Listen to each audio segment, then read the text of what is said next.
I have spent most of my life watching investors make the same mistake in different costumes. They wait for a business to become obvious, then they pay a price that assumes the next 10 years have already happened. That is how people talk themselves into believing they are late because they lack courage. When the truth is usually simpler than that, they were not late because they lacked courage. They were late because they did not understand the product early enough to know what they were looking at.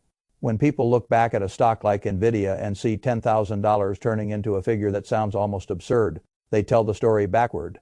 They talk as if the gain came from a ticker symbol. It did not. It came from a product sitting exactly where demand was about to explode. The money was made before the crowd agreed on the narrative. The crowd only provides the applause at the end. I have always preferred to begin with something more durable than applause. I like to ask a harder question: what does the customer really need? And where in the chain of that need does this business sit? That sounds plain. It is supposed to sound plain. Most useful ideas do. If you start there, a lot of modern investing noise begins to fall away. You stop chasing slogans about artificial intelligence, digital transformation, disruption, and the future of everything. You begin to see which companies are renting optimism, which companies are selling picks and shovels, which companies are collecting tolls, and which companies are about to discover that the very technology they celebrated will make their old pricing model less valuable. I have never believed that owning a stock means owning a line on a chart. I believe you own a business, whether you act like it or not. If you do not understand the business, the chart becomes a source of emotional instability. When the price goes up, you feel smart for the wrong reason. When it goes down, you feel scared for the wrong reason. Nothing about that process compounds. Well, the funny part is that technology has not changed the rule. It has only made the penalty for ignoring it larger. I have seen portfolios swing wildly. They can fall $50,000 and then rise $100,000 and then fall again. That kind of volatility does not automatically mean the owner is foolish. Sometimes it means the owner has concentrated in a field he actually understands. Sometimes it means the opposite. The difference is not volatility itself. The difference is whether the underlying businesses are real, whether demand is durable, and whether the owner knows why he owns them when the market stops clapping. That is why I always come back to circle of competence. Not because it is fashionable to say, but because every decade invents a new way to punish people who wander too far outside it. If a man built his career around software, cloud systems, infrastructure, and the economics of digital products, I would rather see him study those businesses seriously than pretend he has special insight into everything else on earth. For the parts he does not understand well, I would rather see him buy broad index funds and go on with his life. That division alone saves people from a great deal of self-inflicted damage. So let me tell you how I would think through this moment, not as a man trying to build a social media thread, but as a business owner deciding where the next decade of value is most likely to live. The first thing I would admit is that the market has become lazy about technology. It hears AI and assumes every company touching software deserves a premium. Then a new tool appears, and suddenly the same market reverses direction and decides software is doomed. Neither reaction is careful enough for me. Technology investing does not become easier when the theme becomes bigger. It becomes harder because the crowd begins using one label for businesses that have very different economics. Take a company like SoFi. Many people see it and reduce the whole story to a stock that rose hard, sold off, issued more shares, and now looks controversial. That is surface-level thinking. The real question is whether it is building a durable relationship with the customer or simply renting attention at a high cost. What interests me is the structure. It begins with products that are easy for the customer to touch, a checking account, an investing app, a front door that feels convenient. But the real value is not in the front door. The real value is in what happens after the customer walks through it. More profitable products live deeper inside the relationship. Credit cards, personal loans, student loan refinancing, mortgages. That is where monetization improves. That is where cross-sell begins to matter. That is where the economics start to look more like a system than a single app. I like businesses that get more valuable as trust deepens. Now that does not remove risk. It may increase it. A financial company always carries the economy on its back, whether management wants to admit it or not. If employment weakens, if inflation causes strain, if credit quality turns, the business feels it. A downturn does not ask permission before it enters the room. And when a company issues more shares after a rapid run higher, the market will wonder whether insiders themselves feel the price has outrun the facts. But that is the kind of problem I would rather weigh carefully than dismiss lazily, because there is a real operating idea there. The question is not whether the stock is exciting. The question is whether the machine is improving. That distinction matters even more in software. A lot of investors still speak about software as if it were one giant category with one giant fate. I do not think that is serious. In every boom, categories that look unified from a distance turn out to be collections of very different business models. When pressure arrives, artificial intelligence is not going to hurt every software company equally. That should be obvious, but markets rarely behave as if obvious things are obvious. If a software product charges primarily by the human seat, and the underlying task is simple enough for an AI agent to replicate or perform on behalf of many workers at once, I would become very cautious. That is not a moral judgment, it is a pricing judgment. If the customer can replace 10 paid seats with one system that automates the same work, the old economics are suddenly standing on thin ice. But if the software sits where risk is rising, where complexity is increasing, where an attack surface is expanding, where every new AI tool creates more vulnerabilities than comfort, then AI may not weaken the business at all. It may widen the moat. That is why cybersecurity strikes me as one of the places where people are most likely to use lazy language and get punished for it. CrowdStrike sits in a world where threats do not become gentler because the market feels tired. They become more numerous, more novel, and more machine-enabled. I care less about the promotional language around AI and more about one practical reality: if attacks are multiplying and becoming harder to predict, a company that has spent years building machine learning-based defenses may be more relevant, not less. What I like there is not just the slogan of security, it is the architecture. The platform lives on the customer system through an embedded sensor, and then intelligence builds on top of that. That matters because it means the product is not just a static list of yesterday's threats, it is a pattern recognition machine operating in an environment where new threats arrive before anyone can comfortably categorize them. In a world of cloud-native systems, that kind of adaptability is not decorative. It is essential when revenue, cash flow, and recurring demand keep growing. In that kind of business, I pay attention. But I still insist on remembering the scar tissue. Security companies sell trust. If they cause one of the largest outages in memory, people may forgive the first time if the product remains critical. They rarely forgive the same wound twice. Brand damage in that field compounds faster than people think. So I can admire the strategic position and still respect the fragility of reputation. That is, the discipline investing requires admiration without intoxication. Zscaler gives me a slightly different lesson. A lot of people like to choose between leaders and cheaper challengers, as though the decision were a matter of personality. That is not how I look at it. I want to know what layer of the security stack each company actually dominates and whether customers are moving toward that layer or away from it. Zero trust is not a phrase I care about because it sounds modern. I care because the old model of trusting users once they are inside the walls has grown weaker as systems become more distributed and more cloud-based. If CrowdStrike is thought of as the force that hunts and responds, Zscaler is closer to the architecture that decides who gets in, how and under what conditions. Different layer, different role. Same broad need to survive in an environment that is becoming less forgiving. When a smaller company grows faster and trades cheaper, the temptation is to turn that into a simplistic story. The market has it wrong, the disruptor is cheap, buy it and wait. Sometimes that works. Sometimes the leader remains expensive because the leader deserves to remain expensive. I have learned never to confuse a lower multiple with a larger margin of safety unless I am very clear about why that discount exists. Still, I understand the attraction. A business with cash, improving income expectations, and a strong position in a growing security category deserves real study.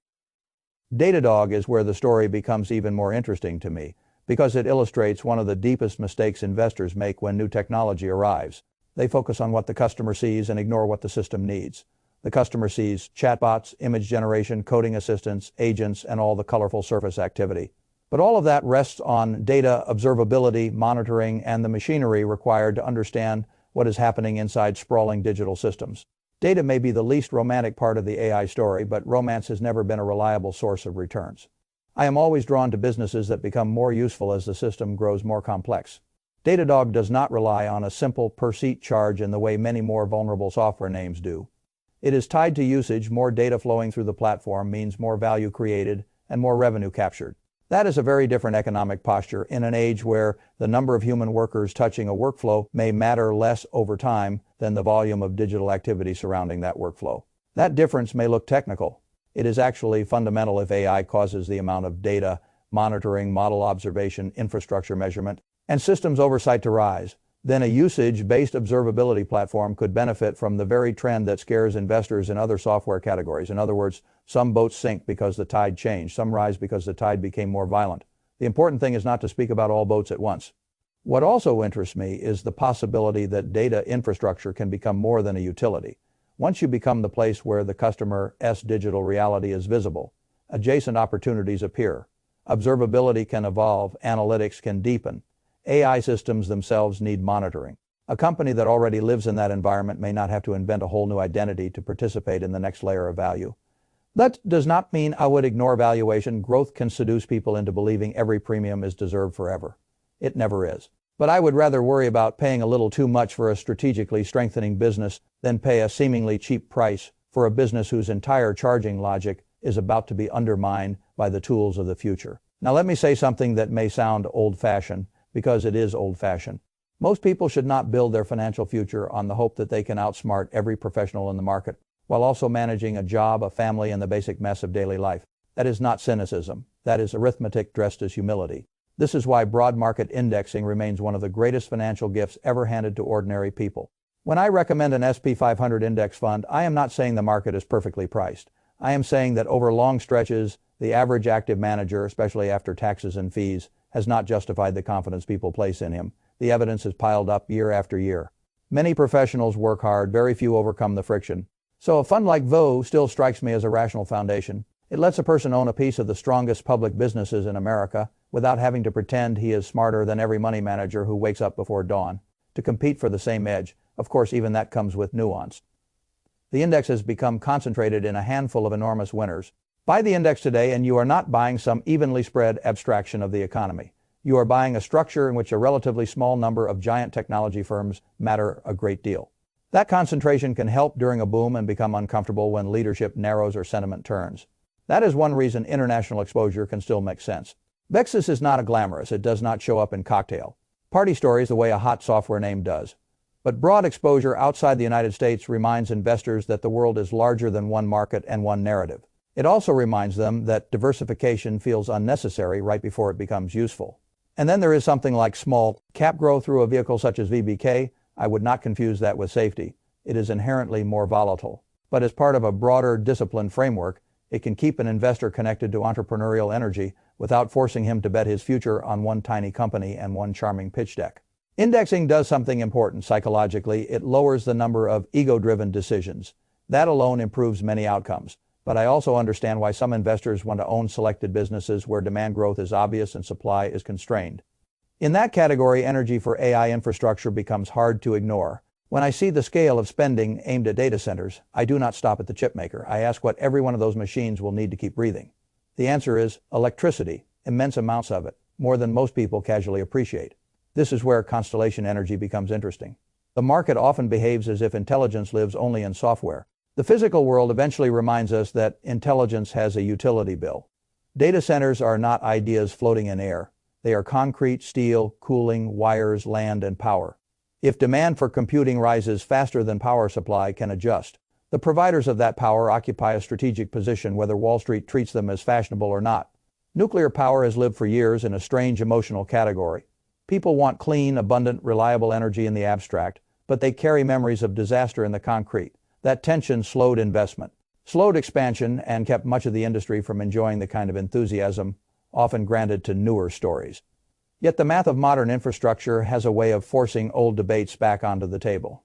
If large technology companies truly require vast, long-duration energy commitments, somebody has to provide them. Existing nuclear capacity becomes more valuable in that setting precisely because new projects take so long to bring online. Time itself becomes part of the moat. What I notice in Constellation S case is not just the nuclear base, it is the combination of nuclear with natural gas, through acquisition, creating an ability to bridge the gap between immediate demand and slower future build-out that is not as romantic as people might want the story to be. But investing has never rewarded romance very consistently. The transition period matters, and businesses that can serve both the present bottleneck and the longer arc often deserve careful attention. Of course, I would never ignore the shadow hanging over nuclear. A single major accident anywhere can change public mood faster than years of careful operating performance can improve it. That is a real risk, not a theoretical one. And when a stock has already risen sharply after a deal, the easy money may already be behind it. That is why position and price can never be separated in a serious discussion. Cloudflare gives me a different kind of puzzle. I have always liked businesses that sit in the path of traffic because traffic is where tolls become possible. But the internet is being reconfigured in ways that make old toll booths less secure than they once appeared. If users increasingly ask AI systems for answers instead of visiting the original websites that produced the information, then the old ad-supported web begins to weaken. That means the companies helping websites operate efficiently may be serving an ecosystem that itself is changing under their feet. This is where management quality begins to matter even more. A company can lose when the world changes if it protects the old model too long, or it can try to stand where the new model is forming. Cloudflare's ambition seems to be the latter. It wants to be part infrastructure, part security layer, part developer platform, part system for a new internet in which agents, payments, computation, and applications interact differently than they did in the browser era. I understand why investors find that exciting. I also understand why they should remain cautious. A company reaching toward a future architecture can win a great deal if it is right, but it is also exposed to the possibility that the future develops in a less favorable shape than management imagines. Still, there is something powerful about a business that wants to help work get done rather than simply rent more machines. Efficiency has a way of creating value that survives fashion. If customers can accomplish more with the same resources, that proposition rarely goes out of style. Whether the market has priced that promise correctly is another question, but the underlying direction is worth respect. And then we come to the less glamorous but often very lucrative part of an investment wave, the bottlenecks behind the bottlenecks. Everyone sees the model builders first, then the GPU providers, then the semiconductor manufacturers, then memory. Very few people ask with patience what happens when computing systems become so dense and so fast that communication between them becomes a bottleneck in its own right. That is where Marvell enters the conversation. I have learned over the years that entire fortunes can be made by owning the business that solves the next constraint rather than the business currently getting all the headlines. When a system scales, yesterday's peripheral component becomes tomorrow's strategic necessity. Interconnects, switching, photonic fabrics, all these things sound too technical for casual conversation. That is often a good sign. Markets misprice what they do not know how to discuss elegantly.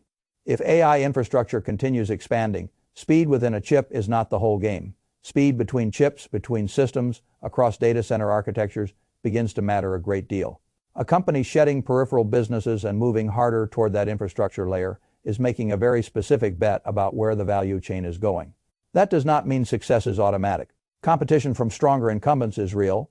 Integration risk is real. Acquisitions can create as much confusion as opportunity, but I pay attention when management appears to be shaping the company around one rising strategic need rather than trying to look busy in many unrelated fields. There is a pattern running through all of these examples, and that pattern matters more to me than any single stock idea. I want to know whether the business becomes more necessary as the world becomes more complex. That single test saves me from many expensive mistakes. Does a bank-like platform deepen customer value as relationships widen, or does it simply hand out convenience until credit conditions turn ugly? Does a security company become more necessary as attack surfaces expand, or is its value based on yesterday's reputation? Does a software company rely on human seat counts that AI may compress, or does it get paid for usage and complexity that AI may actually enlarge? Does an energy producer sit where the physical constraint is forming, or is it already priced for a perfection that reality rarely grants?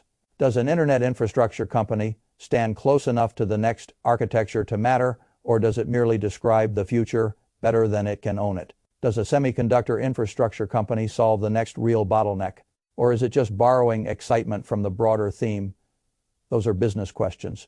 Ticker symbols come later. I have also learned that good investing often means being willing to own different kinds of intelligence. At the same time, there is the intelligence of concentration, where you put serious capital behind a view because you truly understand the operating engine, and the market may be underestimating its staying power. There is the intelligence of humility, where you admit that most capital should still sit in broad, low-cost funds because discipline outperforms ego more often than people like to admit. There is the intelligence of timing, not in the sense of predicting every next month, but in recognizing whether a stock has already run on enthusiasm so far that even a good business can deliver poor returns from the current starting point. And there is the intelligence of structure, which is the rarest one of all. That is the ability to look at a wave like AI and ask not which name is loudest, but where the economic pressure will travel next. Pressure travels through the system. It begins in imagination, then in software, then in hardware, then in manufacturing, then in energy, then in networking, then in data, then in security, then in entirely new pricing models for how work gets done. Most people wait until the pressure is visible on television. By then, the first layer of money has usually been made. That does not mean there is no money left. It means the work changes. The obvious bet becomes the expensive bet. The profitable bet becomes the one that requires more thought. I've always tried to stay very calm when themes become huge. Enormous themes attract enormous nonsense. That is just part of the landscape. The trick is not to become cynical, the trick is to become selective. You do not have to own every trend. You do not have to hate every trend either. You simply have to know enough about the underlying businesses to separate the companies strengthened by a new era from the companies merely decorated by it. I would rather own a smaller number of businesses whose role in the system I can explain plainly than a larger number of businesses whose stories collapse the moment I remove the buzzwords. If I cannot describe why the customer needs the product in ordinary language, I do not know what I own. If I cannot explain how the company gets paid, I do not know what I own. If I cannot explain whether new technology helps or hurts that payment model, I do not know what I own. If I cannot explain what the main risk is, I definitely do not know what I own. That is not old man caution. That is simply the price of staying rational when markets become theatrical. The market will continue swinging. It will continue rewarding yesterday's genius and punishing it 6 months later. It will continue finding new ways to convert uncertainty into entertainment. None of that changes the central work. Find the business, understand the product, study the pricing, locate the bottleneck, respect the balance sheet, be honest about risk, use index funds where humility is wiser than ambition. And when you finally decide to own an individual stock, make sure you can live with the business, even when the chart stops making you feel clever.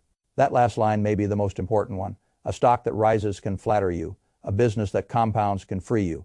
I know which one I prefer.